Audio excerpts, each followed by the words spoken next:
We'll start by talking about reflection of light, which is what happens when light bounces off of a surface.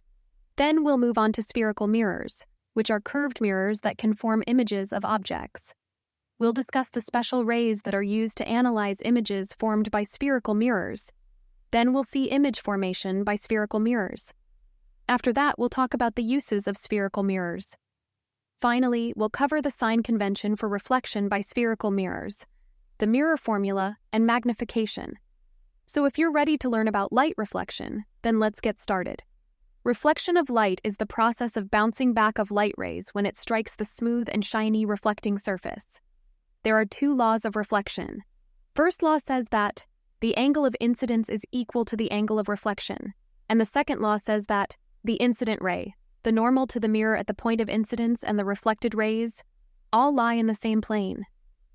Please note that these laws of reflection are applicable to all types of reflecting surfaces, including spherical surfaces.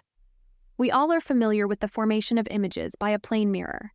So what are the properties of the image? Image formed by a plane mirror is always virtual and erect. The size of the image is equal to that of the object. The image distance will be equal to the object distance. And the image is laterally inverted. So in this chapter, we will see how would the images be when the reflecting surfaces are curved. So what basically are spherical mirrors? Let's jump into our next topic to get the answer. These are the mirrors whose reflecting surface is curved or spherical. There are two types of spherical mirrors, concave and convex mirrors.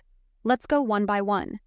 Concave mirror, a spherical mirror, whose reflecting surface is curved inwards, is called a concave mirror. Second one is convex mirror. A spherical mirror whose reflecting surface is curved outwards is called a convex mirror. Before we move further on spherical mirrors, we need to recognize and understand the meaning of a few terms. Pole. The center of the reflecting surface of a spherical mirror is a point called the pole. Center of curvature. The reflecting surface of a spherical mirror forms a part of a sphere. This sphere has a center. This point is called the center of curvature of the spherical mirror. Radius of curvature, the radius of the sphere of which the reflecting surface of a spherical mirror forms a part, is called the radius of curvature of the mirror. Principal axis, imaginary line passing through the pole and the center of curvature of a spherical mirror, is called the principal axis. Principal focus. Principal focus is a point where parallel incident rays meet after reflecting or refracting. The last one is focal length.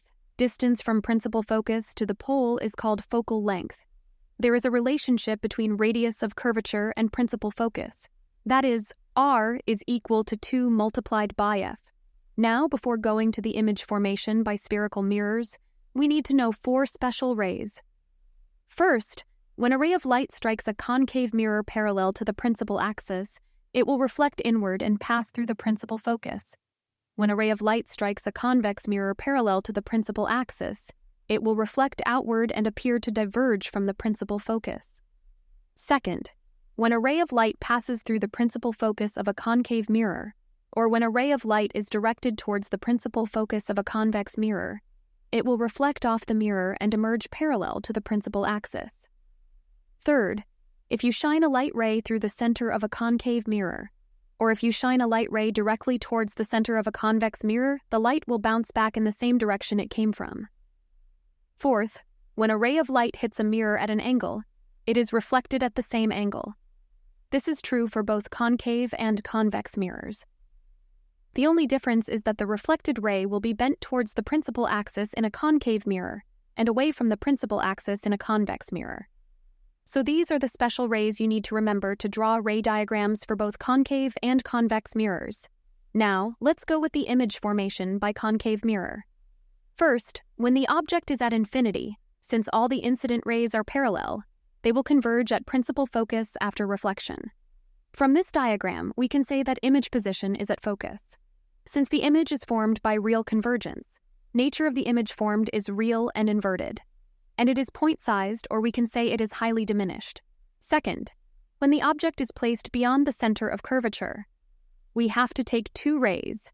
One is parallel to the principal axis, and the other one passes through principal focus. The ray which is parallel after reflection will pass through principal focus, and the ray which passes through principal focus after reflection will be parallel, and they both will converge at a point between center of curvature and principal focus below the principal axis. So the image position is between the center of curvature and principal focus. Nature of the image formed is real and inverted, and the size is diminished.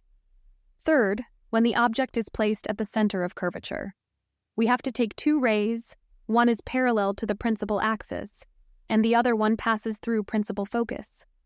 The ray which is parallel after reflection will pass through principal focus, and the ray which passes through principal focus after reflection will be parallel, and they both will converge at the center of curvature below the principal axis. So the image position is at the center of curvature. Nature of the image formed is real and inverted, and the size is the same as the object size. Fourth, when the object is placed between the center of curvature and the principal focus, we have to take two rays, one is parallel to the principal axis, and the other one passes through principal focus. The ray which is parallel after reflection will pass through principal focus, and the ray which passes through principal focus after reflection will be parallel, and they both will converge at a point beyond the center of curvature below the principal axis. So the image position is beyond the center of curvature. Nature of the image formed is real and inverted, and the size is enlarged. Fifth, when the object is placed at the principal focus, we have to take two rays, one is parallel to the principal axis and the other one striking the pole. The ray which is parallel after reflection will pass through principal focus, and the ray which strikes the pole after reflection makes the same angle with the principal axis, and they both, as you can see here, won't converge. So the image position is at infinity. Nature of the image formed is real and inverted, and the size is highly enlarged. Sixth, when the object is placed between the center of curvature and the pole, we have to take two rays, one passes through the center of curvature after reflection, and the other one strikes the pole. The first ray passes through the center of curvature after reflection by retracing the path, and the ray which strikes the pole, after reflection, makes the same angle with the principal axis. As we can observe here, both the rays are diverging, so we have to extend them backwards. When we extend them backwards, they will be converging at some point behind the mirror, so the image position is behind the mirror. And since they are converging virtually, nature of the image formed is virtual and the image is erect, and the size is enlarged. So these are the ray diagrams for the image formation by concave mirror. Next, let's move to the image formation by the convex mirror. In the case of convex mirrors, we have only two cases. First, when the object is at infinity. Here, we are taking two rays which are parallel to the principal axis. As you can see, they are diverging after reflection, so we have to extend them backwards again. When we do that, they will converge at principal focus of the convex mirror. From this diagram, we can say that image position is at focus. And since they are converging virtually, nature of the image formed is virtual and the image is erect, and it is point-sized, or we can say it is highly diminished. Second, when the object is placed anywhere between infinity and the pole.